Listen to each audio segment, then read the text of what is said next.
salut à Kevin. Du coup, aujourd'hui, je viens vous voir pour une petite vidéo concernant le chablon, enfin la pose du chablon et le limage. Donc, je vais vous montrer sur un ongle. Alors, en ce moment, j'ai pas d'ongle, hein, mais c'est normal. C'est tout simplement parce que je vais pas tarder à accoucher, donc il faut pas d'avoir d'ongle. Donc là, je vais vous poser sur mon doigt que j'ai déjà préparé. Juste pour vous montrer un petit peu comment moi je procède. Voilà, donc déjà j'ai ce genre de chablon moi qui est prédécoupé,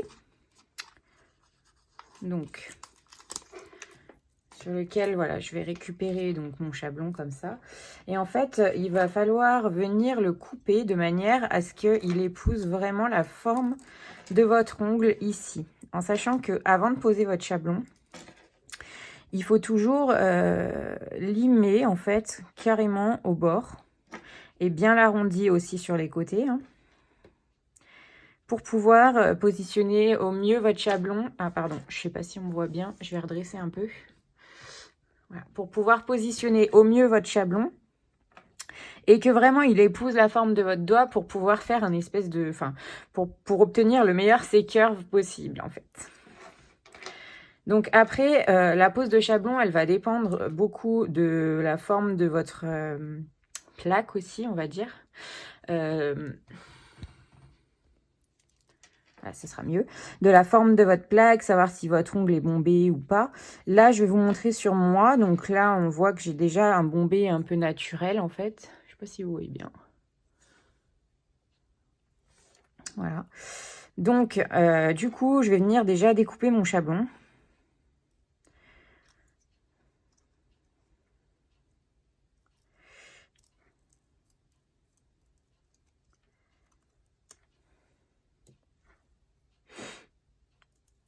Un peu en arrondi.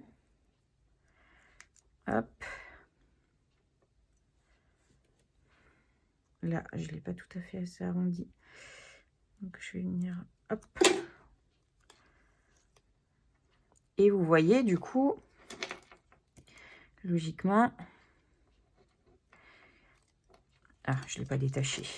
Quelle andouille. Je viens écarter un petit peu les ailes, là. Et logiquement, quand je vais venir le déposer, vous voyez, pile poil. Pile poil, donc c'est exactement ce qu'il me faut. Alors, ensuite, le placement du chablon va dépendre aussi de la forme que vous faites. Là, on va faire une forme coffin. Je vais vous montrer.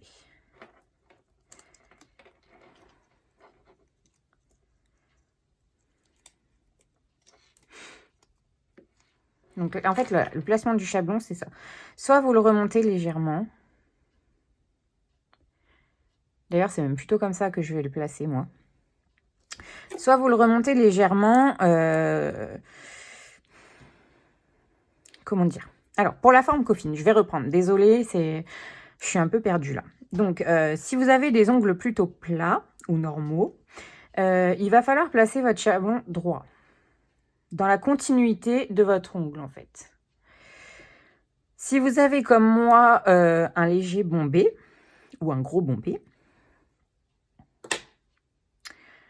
on va le placer légèrement remontant. C'est-à-dire qu'il va falloir que mon bout de chablon soit au même niveau que mon bombé. C'est léger, hein. Vous allez peut-être même pas voir grand-chose à la caméra, mais c'est léger, mais il faut le faire quand même. Et si on a un ongle qui est plutôt incurvé, je sais pas comment on peut... je sais pas si vous comprenez bien. Dans ce cas, il faudra le placer légèrement penché, en fait, vers le bas. Moi, là, il faut que je le mette légèrement vers le haut. Ok. Je vais également, sur le côté, là, couper à ce niveau. J'enlève de nouveau mon doigt. Et je vais venir couper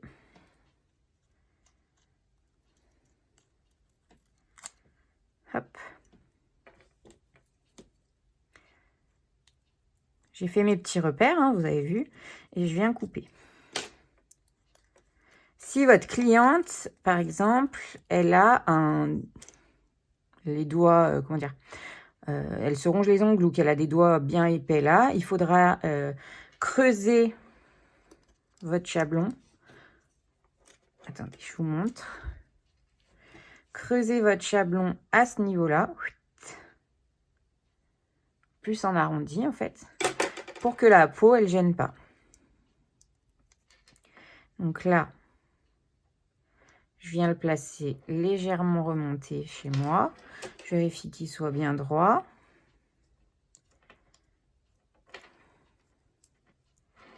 Et je viens pincer comme si je voulais faire un stiletto pour une forme coffin.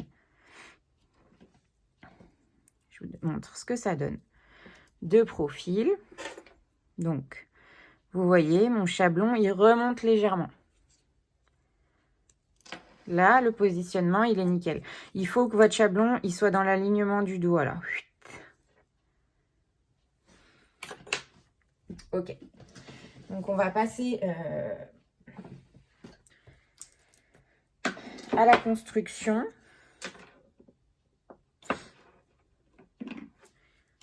Alors, vous allez venir mettre une petite couche de base. Donc, j'ai déjà préparé mon ongle, hein. J'ai préparé mes cutis, voilà, tout est nickel. Je ne le refais pas devant vous, sinon ça va prendre trop de temps. Donc, on vient mettre une petite couche de base qu'on va catalyser 30 secondes. Ensuite, alors, je vais travailler avec un gel qui s'appelle le OP2 de chez Pearl Nails France. Donc, c'est un gel qui est pas mal et qui est très bien à travailler. Je vais vous montrer après la texture. Mais en fait, c'est un gel qui est légèrement auto-égalisant, mais qui vous laisse largement le temps de travailler, en fait. Et ça, c'est bien, quoi, parce que c'est hyper agréable, du coup. Voilà, c'est ce gel-là. Vous voyez, il ne se replace pas tout de suite. Il vous laisse le temps de travailler, en fait. Mais il s'auto-égalise quand même. Au fur et à mesure, vous allez voir, il va s'auto-égaliser. Donc ça, c'est le gel OP2. Il est un peu bleuté. Mais en fait, sur l'ongle, vous allez voir, il va faire transparent. Il va faire transparent. Et au contraire, en fait, il va faire ressortir vos couleurs.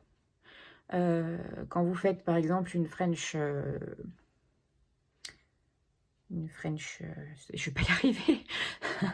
Une French reverse ou quoi, ça fait ressortir vos couleurs. Voilà. C'est ça qui est appréciable avec ce gel.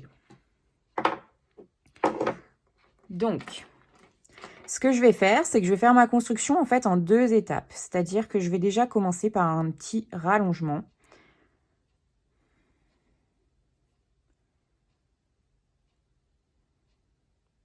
Là, je ne vous fais pas une French, hein, je vais juste vous faire la construction pour vous montrer ensuite le limage. Donc, je pars à peu près du milieu de mon ongle, enfin comment dire, des 3/4 de mon ongle. Je ne sais pas si vous voyez, je suis à ce niveau. Et je vais venir poser mon gel. Donc là, il faut légèrement qu'il soit descendant.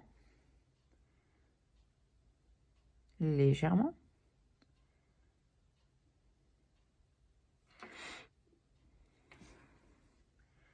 Et hop.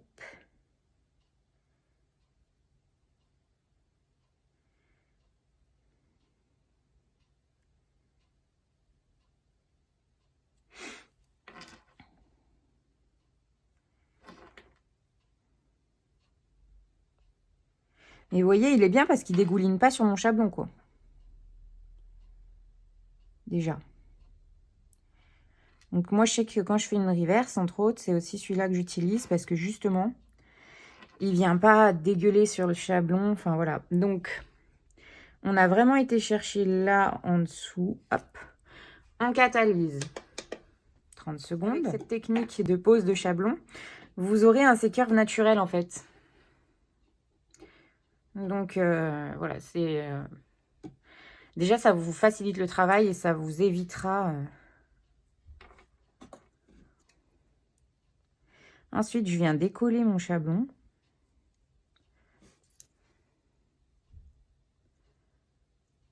Bon, là, je le fais avec le petit ciseau, mais vous pouvez faire avec une petite pince pour éviter de blesser. Vous voyez, déjà, on voit un peu la forme. Et donc, ensuite, je vais venir combler, enfin, tout du moins, faire ma vraie construction avec mon bombé, etc.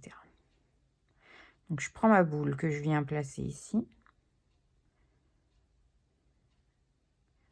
Je vais venir pousser ma matière au niveau de mes cutis. Il fait pas très beau aujourd'hui, j'ai pas beaucoup de lumière. Il aurait fallu que je rallume en plus l'autre.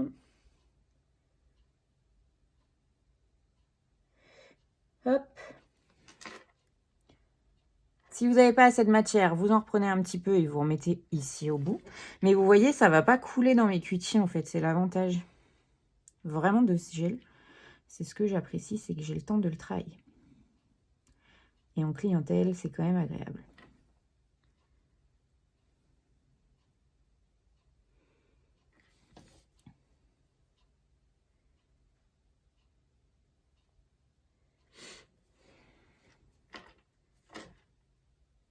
On vient construire donc son bombé. Hop, je remets un tout petit peu de matière parce que du coup, j'en avais pas assez.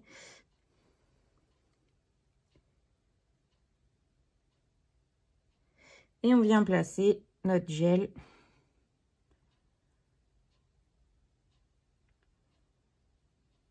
jusqu'au bout.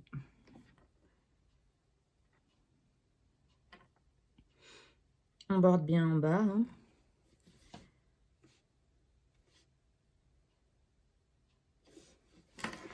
On va venir vérifier de profil que ça ne fasse pas d'énormes bosses. Mais logiquement non, puisque comme je vous dis, on est un tout petit peu auto-égalisant. Franchement, si vous avez le bon gel et qui vous correspond, logiquement, après derrière, vous avez du limage, mais c'est pas l'étape qui devrait vous prendre le plus de temps, quoi.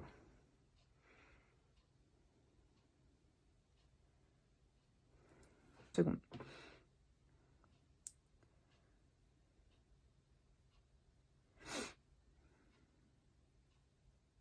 Voilà, donc je suis sortie de la lampe. Donc là, on va vérifier sur le côté qu'on ait bien un bombé satisfaisant, qu'on n'ait pas de trou de matière. Là, a priori, on est bon. Donc, je vais dégraisser, bien sûr, et passer au limage. Alors, je me suis bouffé une peau, hein, juste là. Je ne sais pas si vous y voyez. Donc, j'espère ne pas trop souffrir en ponçant, mais logiquement, ça devrait le faire. Donc, la première étape, en fait, ça va être de limer. Je pose ma lime bien droite comme ça. Et je lime.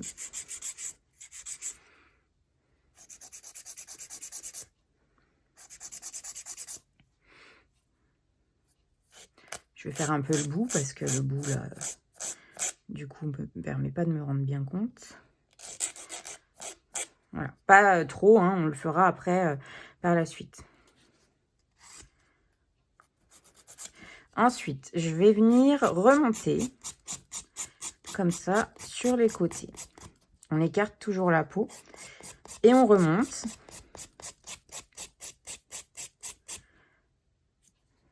Voilà. Pareil de ce côté, toujours en remontant.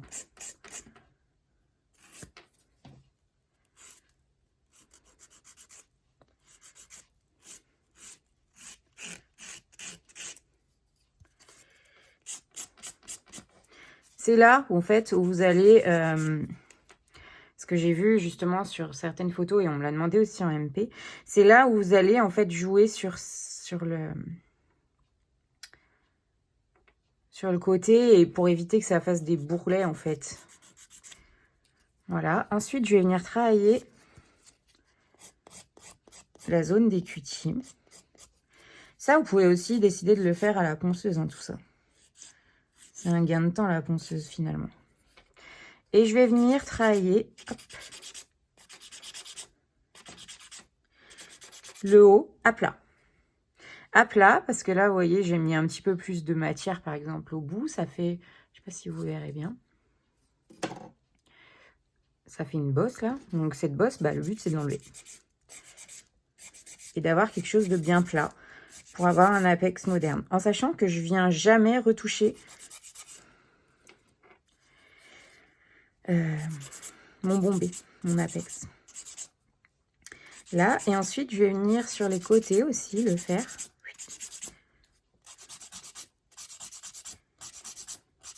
Pour vraiment uniformiser ma forme.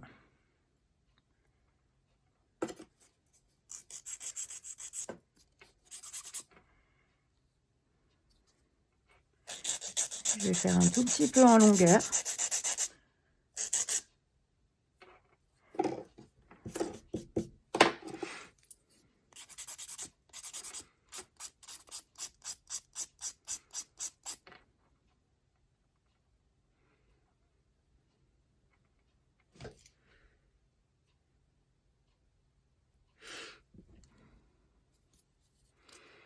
Et du coup, je vais travailler un peu le dessous.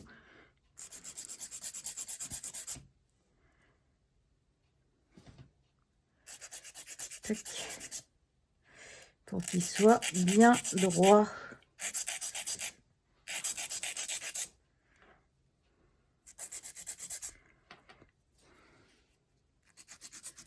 Sur ça, c'est pas toujours évident, hein, parce qu'il faut tourner, retourner.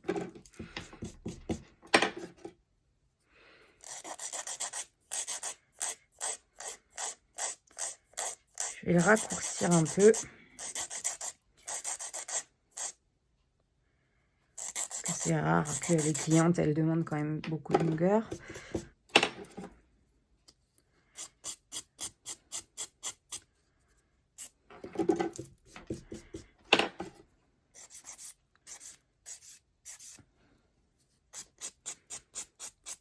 Voilà, puis après, je corrige en fonction de ce que je vois. Là, ça a l'air pas mal. Je vais venir fignoler à la ponceuse le tour des cutis.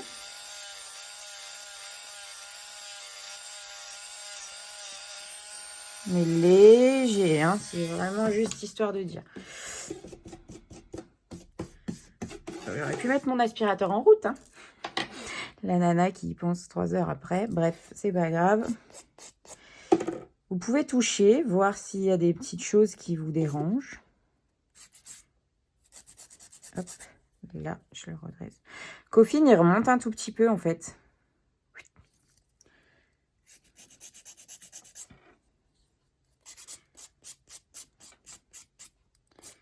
Là. Avec le grain plus fin. Tac.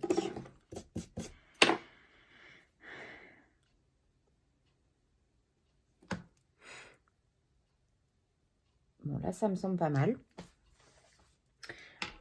Étape optionnelle, mais vous pouvez passer un petit coup de bloc. Alors, celui-là, il est foutu. Je vais en prendre un autre.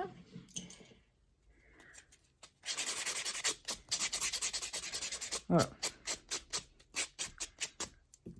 Voilà, c'est vraiment juste histoire de dire ça. Donc ça, c'est curve. Je vais vous montrer, je sais pas comment. Sur un coffin, en fait, c'est vraiment important le C-curve parce que c'est ce qui va vous donner justement la solidité. Yeah. Il est magnifique, hein. Je me lance des fleurs.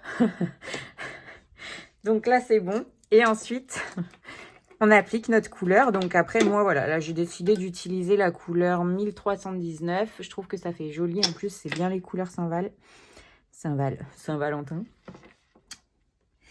Elle est super belle, cette couleur.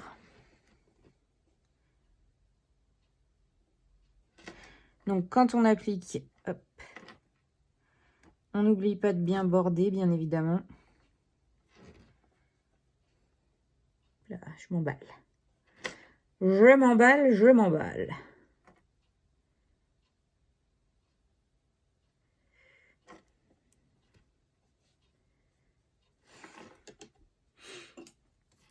Et je sais que j'aime bien venir avec un pinceau tout fin.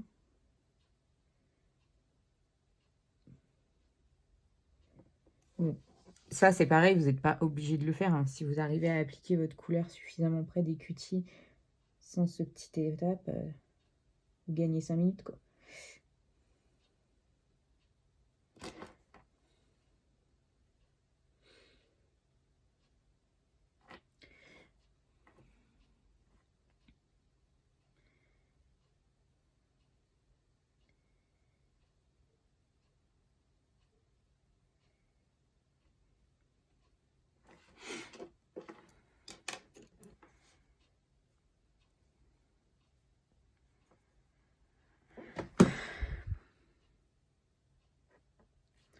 Et hop, je catalyse 1 minute. Je vous reprends après. Donc là, je vais juste appliquer une deuxième couche et recatalyser. Voilà, il n'y a rien d'exceptionnel, je vous montre vite fait. Je ne reprends pas mon pinceau hein, pour la deuxième couche, le tout fin. Là, c'est juste...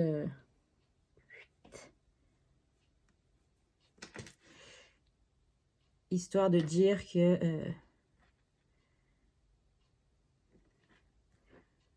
parce que franchement, sur cette couleur-là, honnêtement, il n'y a même pas besoin d'en mettre 2 couches.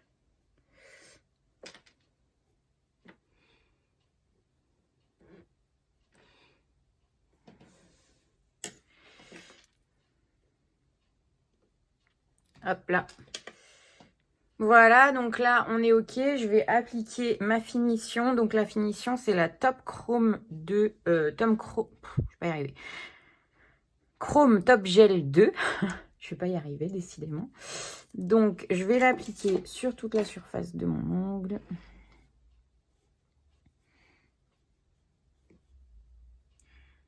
En couche pas trop épaisse. Ça sert à rien d'avoir une couche de ouf.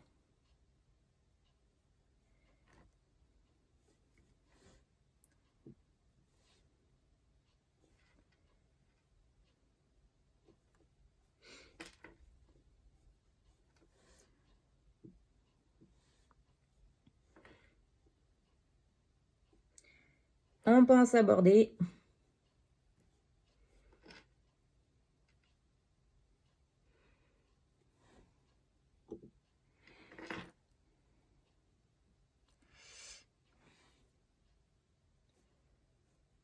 Petite poussière là.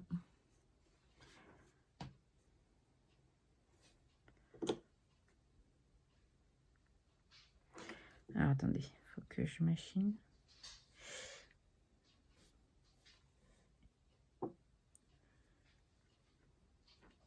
Voilà, on est pas mal. Et c'est parti. Donc là, moi, je vais mettre 3 minutes. Et surtout, après, je ne retouche pas directement l'ongle quand il sort du four, entre guillemets. Je vous passe en rapide, ou tout du moins, je vous reprends juste après avoir catalysé mes 3 minutes. À tout de suite. Voilà, c'est bon. Donc là, je laisse genre 1 minute tranquille, le temps de ranger, par exemple, un pinceau ou quelque chose comme ça. Voilà, je laisse sécher, on va dire, à l'air libre. Et ensuite, j'applique l'huile à cuticule sur ma cliente. Alors, je vous montre avant d'appliquer l'huile, du coup.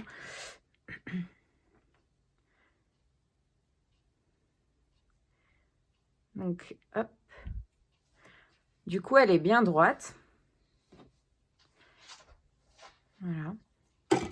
La forme moderne, c'est ça. Vous avez un beau C-curve. Je sais pas si on voit bien le C-curve. Peut-être en me mettant comme ça. Voilà. C'est ce qui va donner en fait la solidité de l'ongle. Voilà, c'est ce qui va aider à ce que l'ongle soit résistant dans le temps en fait. Et du coup, la brillance et tout, voilà. Enfin, franchement, voilà.